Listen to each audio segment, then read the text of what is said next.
오늘은 이사야 33장 말씀입니다.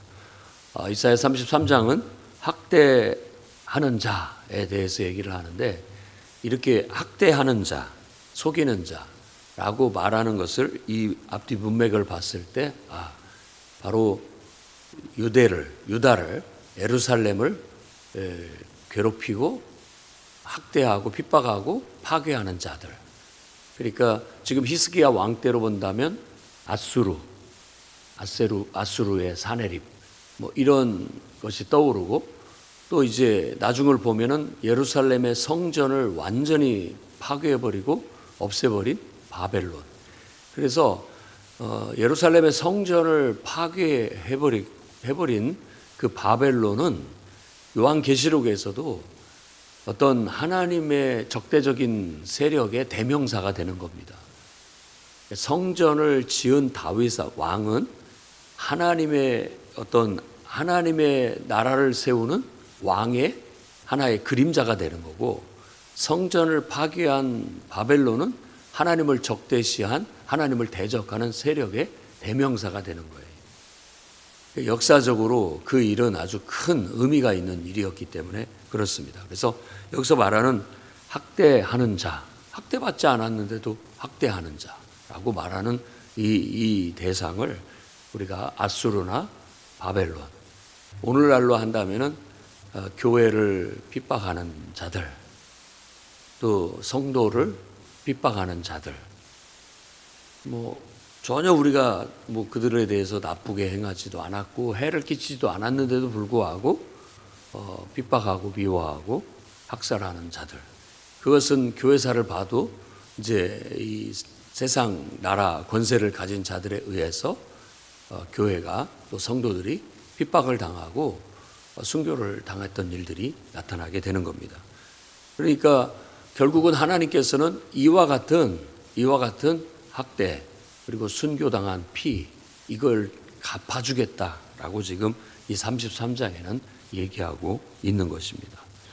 그래서 2절 말씀 보면 여호와여 우리에게 은혜를 베푸소서, 우리가 주를 앙망하오니 주는 아침마다 우리 팔이 되시며 환난 때 우리 구원이 되소서라고 말하면서 학대당하는 예루살렘이 하나님 앞에 기도하는 거예요. 하나님을 예배하는 자가 핍박을 당하고 있으면서 그 핍박 가운데서 우리를 구원해 달라고 기도하는 겁니다. 요한계시록에 가보면 인을 뗄 때, 이제 5번째, 6번째 인을 뗄 때 이 제단 아래 순교당한 영혼들이 하나님께 기도하는 내용이 나와요. 근데 그 기도하는 내용이 바로 이와 같은 거예요. 주님 빨리 신원하여 주십시오라고 그렇게 기도를 하는 겁니다. 언제까지 주님은 그 심판을 미루고 참고 계시렵니까? 빨리 우리가 흘린 피에 대한 보복을 해달라고, 원한을 갚아달라고 거기에서 기도하는 내용이 나옵니다. 바로 이 기도가 이 기도예요. 그리고 이 이사야 33장의 또 다른 이야기고, 그런 성취를 말하는 거예요. 그러니까 이 말은 그냥 개인적인 원한을 갚아달라는 그런 뜻이 아니라, 빨리 하나님께서 온 세상을 심판하셔서 정의를 바로잡아 달라고 기도하는 것이고, 또한 우리가 간절히 기다리는 그 하나님의 나라, 그 의의 나라, 그 정의의 나라, 평화의 나라, 그 영생의 나라를 언제 우리에게 허락해 주시렵니까? 라고 그런 기도하는 간구인 것이죠. 결국 그날은 이와 같은 성도들의 바램과 기대 그리고 기도 속에서 언젠가 오게 될 거라는 거예요. 그래서 예언자 이사야도 지금 학대당하고 있지만 언젠가 하나님께서 심판하실 날이 온다. 그때 너희의 모든 원한을 그때 풀어줄 것이다. 그리고 너희가 기대하고 바라는 그 모든 것이 그때 성취되게 될 것이다 라고 말하면서 그날은 반드시 온다. 그러니까 어떤 의미에서 이 말을 듣는 예루살렘, 이 말을 듣는 이스라엘 백성, 하나님 백성들에게 조금만 참고 기다려라 라고 그렇게 말하고 있는 것과 같습니다. 그래서 그때 하나님이 심판하실 때는 요란한 소리로 인하여서 모든 민족들이 두려워 떨고 도망할 것이다 라고 말합니다. 그래서 그런 모습들이 이제 인을 뗄 때, 여섯째 인을 뗄 때 나타납니다. 막 하나님이 심판하시는 날 열방들이, 모든 민족들이 부끄러워서 이사야가 예언한 것처럼 굴에 숨고 산에 숨고, 또 막 바위가 자기에게 굴러 떨어져서 자기를 덮어줬으면, 산이 무너져서 자기를 덮어줬으면 하는 그런 마음을 갖게 된다라는 거예요. 근데 그런 마음들은 꼭 하나님이 심판하실 때만이 아니라 우리가 정말 이 인생을 마치고 나를 창조하신 창조주 앞에 섰을 때에도 그런 느낌을 가질 수 있다라는 거예요. 우리는 그 창조주 하나님을 인정하고 그분의 하시는 계획과 그분의 경영하신 뜻에 맞추어 적극적으로 찬동하고 지지하면서 그분과 함께 해왔어요. 그렇기 때문에 그분을 만났을 때 부끄러움 없이 그분을 만날 수가 있겠지만, 하나님을 대적하고 하나님의 뜻을 거스리고 하나님을 인정하지도 않고 살았던 사람들은 그날에 어떻게 그분 앞에 설 수 있을 것인가 하는 그런 것을 느낄 수 있는 대목이라고 할 수 있겠습니다. 근데 누구도 그것은 피하지 못하고 그날은 온다. 아무리 강대한 아수르나 아무리 강대한 바벨론도, 또 아무리 강대한 초대교회 때 로마도 결국은 심판을 맞이하게 될 것이다 라는 것을 말하고 있는 거예요. 그때 다 두려워 떨고 무서워할 것이다. 그리고 부끄러워할 것이다 라는 겁니다. 여호와의 일어나심, 그러니까 심판하려고, 이제 이 문제를 바로잡으려고 일어나시는 그 모습 그 자체가 심판의 모습, 심판자의 모습이고 재판자의 모습이죠. 그리고 하나님의 심판은 황충 때처럼 이렇게 몰려오게 될 것이다 라고 말함으로써 덮쳐오는 하나님의 심판을 피할 자가 없다라는 걸 말해주고 있습니다. 5절 6절 말씀 보면 여호와는 지극히 높으시다 라고 말하고, 그가 높은 곳에 계셔서 정의와 공의로 충만하신 분이다. 내 시대에 평안함이 있으며 구원과 지혜와 지식이 풍성할 것이다. 결국은 하나님께서 이렇게 일어나셔서 심판하신다면 하나님의 백성들에게는 이제 그때에서 빌로서 마음의 평안을 얻게 될 것이다 라는 것이고, 또 구원과 지혜와 지식이 충만할 것이다 라고 말하는 겁니다. 그러니까 누군가에게는 심판의 날이지만 누군가에게는 구원의 날이 되는 것이죠. 누군가에게는 두려움의 날이지만 누군가에게는 평안을 얻는 날이 될 수 있다라는 거예요. 그것이 바로 하나님을 섬기는 자와 하나님을 적대시하는 자의 상이한 그런 심판의 결과라고 볼 수 있겠습니다. 그래서 6절 말씀 끝부분에는 여호와를 경외함이 되 보배니라. 아멘. 여호와를 섬기는 것이, 하나님을 섬기는 것이 우리의 보배예요. 지금은 아무것도 아닌 것처럼 느껴질지 모르겠지만 하나님을 섬긴다라는 것은 창조주 하나님 앞에 봤을 때는 굉장히 귀한 일입니다. 그리고 한 사람 전도하는 게 얼마나 어려운지 아시죠? 그걸 본다면 하나님을 믿는다는 건 정말 귀한 거예요. 보배예요. 그리고 그들에게 하나님의 구원과 놀라운 축복이 있을 겁니다. 그러니까 이 눈에 보이는 세상이 다가 아니에요. 그리고 눈에 보이는 것이 전부가 아닙니다. 우리는 온 세상을 보이지 않는 가운데 영으로 다스리고 계시고 또 심판하고 계시고 역사하고 계시는 하나님을 보고, 그분을 보면서 우리는 그분을 왕으로 섬기고 그분을 따르고 그분을 섬기면서 그분이 하시는 일을 찬양하면서 적극적으로 찬양하고 찬성하고 지지하고 또 그것에 적극적으로 동참하면서 사는 거예요. 그게 인간의 본분이라 할 수 있고, 특히 이렇게 믿지 않는 세상 속에서 하나님의 부름을 받고 선택받은 하나님의 백성들, 하나님을 섬기는 자들은 그것이 더더욱이나 사명으로 알고 그렇게 살아가야 되겠습니다. 그래서 하나님을 섬기는 것이 좋든 싫든 내게 보배다, 이렇게 믿고 여러분 나아가시기를 바랍니다. 그리고 7절부터 16절 말씀까지를 보면 열방을 심판하시는 하나님의 모습을 하나님이 자신을 높이시는 것이라는 묘사로 나타나 있습니다. 그러니까 하나님이 자기를 높이신다라는 말은 이제 가만히 지켜보시다가 이제 하나님의 역할을 하는 거죠. 창조주로서 또 심판자로서의 역할을 하시는 것입니다. 그래서 그때가 되면 이 땅에 있는 모든 권세 잡은 자들, 그러니까 학대하던 자들, 하나님을 대적하고 하나님의 뜻을 거스리고 하나님의 백성들을 학대하고 핍박했던 자들, 그들은 이제 큰일 난 거죠. 그래서 그거에 대한 여러 가지 묘사들이 나타납니다. 용사들이 부르짖고 사신들이 슬피 울고 또 행인이 끊기고 성읍과 사람이 하찮하게 결국 가치 없이 가차이 아껴보지 않고 성읍과 사람을 다 멸하게 될 날이 온다. 결국 그때 그들의 죄악을 깨뜨리고 또 큰 악이 사라지게 되면서 땅이 통곡하고 쇠잔해질 것이다.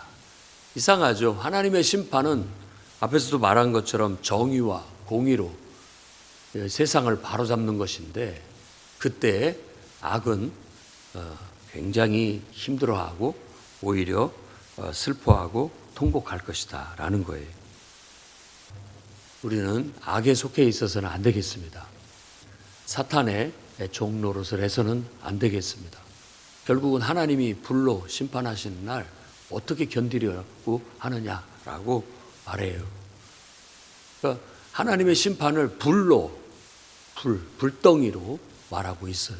그러니까 온 세상에 하나님의 심판이 나타나니까 아무리 힘 있는 사람도 권세 있는 사람도 부자도 다 소용없어요. 그들은 통곡하고 쇠잔하게 될 거예요. 그러면서 선지자는 말합니다. 하나님의 말씀을 전달해 주는데 내가 행한 것을 들어봐라. 나의 권능을 너희는 알아라. 하나님이 자신을 높이시는 거예요.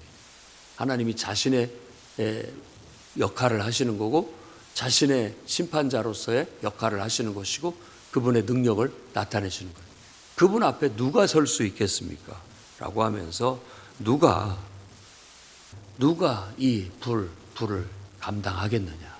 이 심판을 누가 견디겠느냐? 그 심판 앞에 누가 대항하고 그것에 맞서겠느냐라고 그렇게 말합니다. 누구도 그럴 수 있는 자는 없다라는 거죠. 그러나 심판을 피할 수 있는 자는 오직 공의를 행하는 자, 정직히 바라는 자, 이런 사람들이 하나님의 심판을 피할 수 있습니다. 그리고 바로 그렇게 행하는 자는 하나님이다라는 것을 우리에게 말해주고 있는 거죠.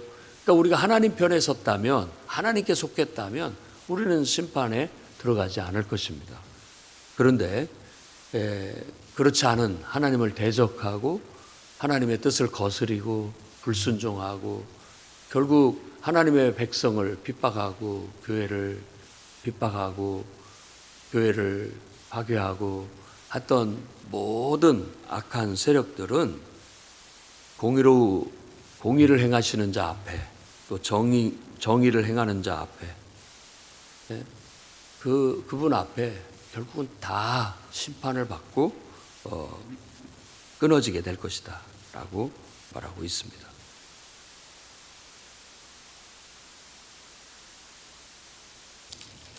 (15절) 16절 말씀에 그렇게 얘기하고 있고 16절 말씀의 끝부분에 보면 그는 높은 곳에 거하리니 견고한 바위가 그의 요새가 되며 그의 양식은 공급되고 그의 불은 끊어지지 아니하리라 라고 말합니다. 결국 하나님께 속한 자들에게는 하나님이 우리의 견고한 요새가 되고 우리가 하나님의 공급하심은 끊어지지 않을 것이다 라고 말하고 있는 거예요. 그러니까 오늘날도 우리가 분명히 선택해야 됩니다. 내가 세상에 속해 살 것인가? 그 말은 곧 죄 가운데 죄의 종이 되는 거고 사탄의 종이 되어서 사탄을 섬기고 죄를 섬기며 사는 것을 선택한다는 뜻입니다. 아니면 내가 나를 창조하신 창조주 하나님을 인정하고 나는 그분께 속한 그분의 백성이 될 것인가? 오늘날도 선택해야 됩니다. 그 결과는 이렇게 달라지게 될 거예요. 그의 심판하시는 날. 지금은 하나님이 가만히 지켜보시는 듯 하지만 때가 되면 그분이 심판자로 서시게 될 거예요. 이미 하나님께서 성육신에서 이 땅에 오셔서 우리를 위해 십자가에 죽으시고 죽은 자 가운데서 부활하셔서 지금 하늘에 올라 하나님 우편에서 우리의 주와 그리스도가 되셨다라는 그 자체가 심판의 권한을 가지신 거예요. 이제 심판자로 서신 거라고 이미. 그러니까 예수님이 이 땅에 오실 때부터 성경은 말세라고 얘기를 하고 있습니다. 세상 끝무렵이다 라고 말하고 있어요. 그런데 그로부터 지금 2000여 년이 흘렀죠. 우리가 계산하는 계산과는 하나님의 시간은 다르겠지만 언젠가 때가 되면 하나님은 심판을 행하러 이 땅에 강림하실 것입니다. 우리는 주님이 강림하실 날을 손꼽아 기다리고 있죠. 그때 호령과 천사장의 나팔 소리로 왕이 행차하시듯 정말 위엄과 권능으로 임하셔서 이 땅의 악을 다 제하시고 이 땅에 서려 있는 모든 저주들을 다 걷어내시는 날이 오게 될 겁니다. 우리는 그날을 손꼽아 기다리는 거예요. 그날에 우리는 하나님의 그늘 아래 주님께 속한 자가 돼서 주님의 행차하시는 뒤를 따르는 자들이에요. 하나님이 온 세상의 악을 걷어내시고 심판하실 때 우리는 그 심판의 대상이 아니고 악의 대상이 아니고 그분과 함께 심판하러 그분을 모시고 오는 그런 따르는 무리가 된다라는 거예요. 그래서 죽은 자들이 먼저 일어나 그분을 따르고 살아남은 우리도 호련히 변화되어서 그분을 따르게 될 거예요. 그것이 이 예언자들이 바라본 미래의 비전이에요. 우리의 꿈이죠. 이사야도 또 사도들도 바로 그런 비전과 꿈을 바라보고 천국을 소망 삼고 살았던 것처럼 오늘 우리들도 정말 그분의 백성된 우리들도 그분의 자녀된 우리들도 그런 꿈을 꾸며 하루하루를 인내하며 여러분 여러 가지 환난과 역경 어려움을 이겨 나아가시기를 바랍니다. 때가 되면 내 눈이 왕의 아름다움을 볼 것이다. 아멘. 그리고 광활한 땅, 넓은 땅을 보게 될 것이다 라고 말하면서 이제 그 심판의 왕, 심판의 주, 우리가 기다리는 그분이 강림하실 때 우리는 그분의 그 아름답고 위엄 있는 모습을 보게 될 것이고 그분이 통치하시는 온 세계 그 넓은 광활한 그분의 나라를 보게 될 것이다 라고 말하고 있는 겁니다. 그때 네 마음이 늘 움츠리고 두려워하고 염려하고 근심했던 것들 다 어디 있느냐? 싹 사라졌다 이런 얘기예요. 온 세상에 정말 말도 안 되는 일로 서로 갈등하고 다투고 서로 산이 죽이니 하는 모든 모습들 또 물질로 인하여서 더 많이 가진 자와 가지지 못한 그걸로 인한 늘 근심 걱정에 사로잡혀 사는 그런 모든 문제들 또 질병으로 인해서 안타까운 죽음과 아픔을 겪고 있는 수많은 그런 부조리한 일들 온 세상에 죄악이 관영해서 그로 인해서 누구는 억울함을 당하고 누구는 필요 이상의 이익을 얻고 어떤 그런 부조리한 세상 속에 고통하고 신음하던 일들 그리고 무엇보다도 부조리한 것은 죽음입니다.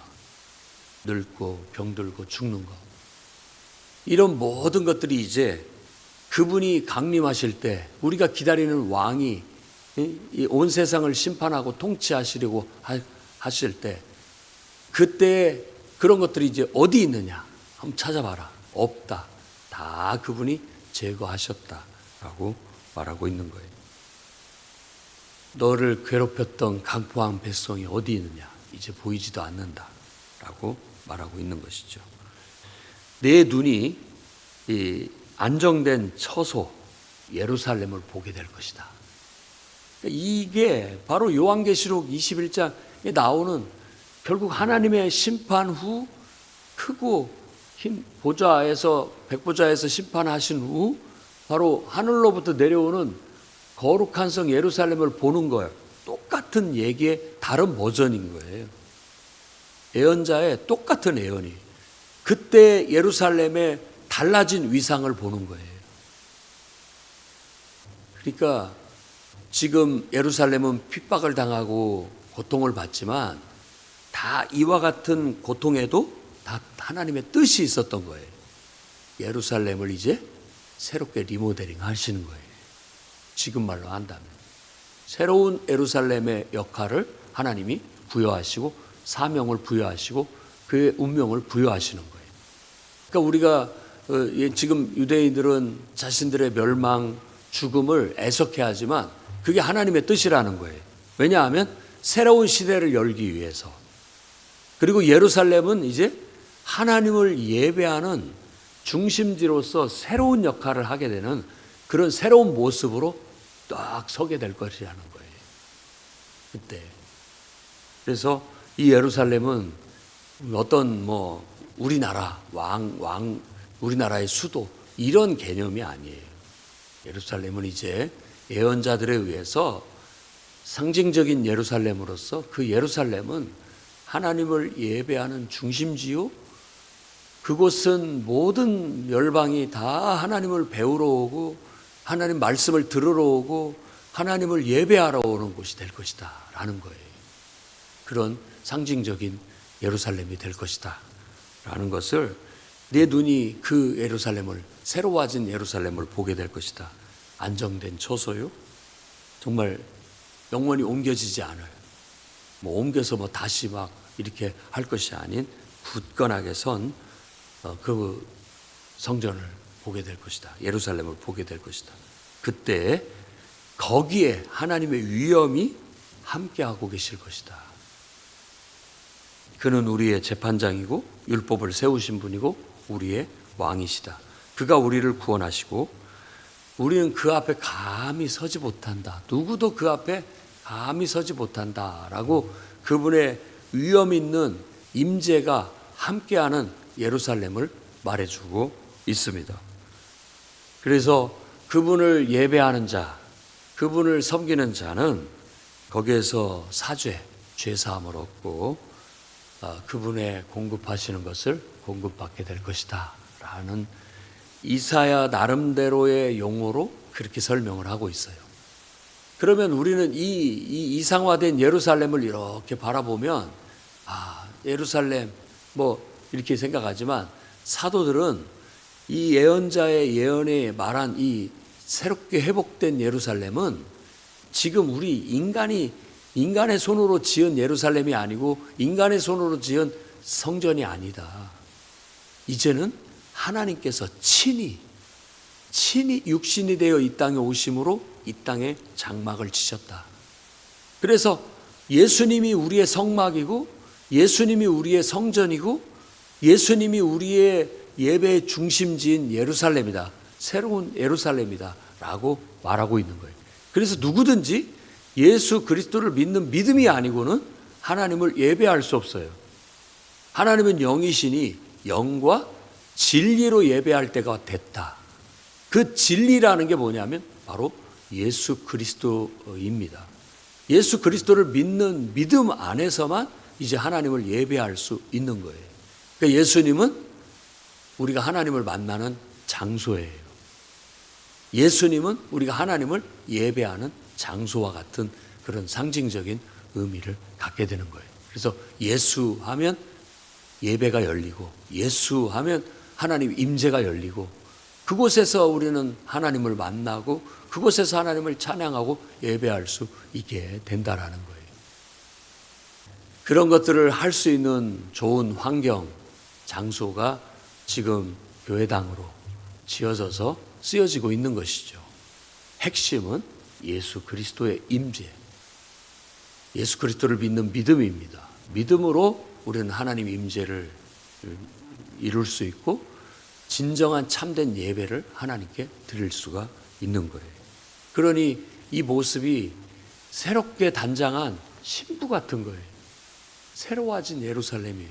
예수 그리스도를 보면 정말 너무나 아름답고 존귀하고 위엄 있고 감히 그분 앞에 우리가 낯을 들고 설 수 없을 만큼 그는 존귀한 분이에요.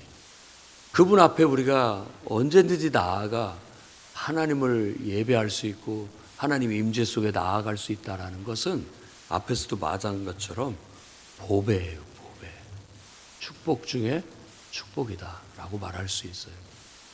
그래서 우리가 구원 얻은 이 구원이 세상 그 어떤 것보다도 귀하다는 걸 믿으시기 바라고, 세상의 이해관계, 별것도 아닌 것들로 인해서 마음 상해하고 여러분의 믿음을 잃어버리거나 또 구원을 잃어버리는 그런 어리석은, 은혜를 잃어버린 어리석은 판단은 하지 않고 잘 하나님을 붙잡고 믿음으로 견디고 인내하면서 정말 그 날이 속히 오기를 소망하며 함께 주님의 하시는 일에 적극적으로 지지하고 동참하는 저와 여러분이 되기를 주의 이름으로 축원합니다. 기도하겠습니다. 거룩하신 주님, 주님이 예언자들을 통해서 우리에게 보여주신 그 비전대로 그 날이 속히 임하기를 손꼽아 기다립니다. 주여 속히 오시옵소서. 오셔서 우리에게 약속하신 그날 위엄과 권능으로 임하셔서 이 땅에 악과 저주를 다 심판하여 걷어내시고 우리에게 약속하신 그 영생의 나라를 허락하여 주시옵소서. 저나 만민이 이 비전을 듣고 믿고 인정하고 적극적으로 나와 참여할 수 있도록 축복하여 주옵소서. 이 진리의 빛을 비춰내고 전파하는 교회와 성도의 사명 감당하게 해 주시옵소서. 예수님 이름으로 기도드립니다.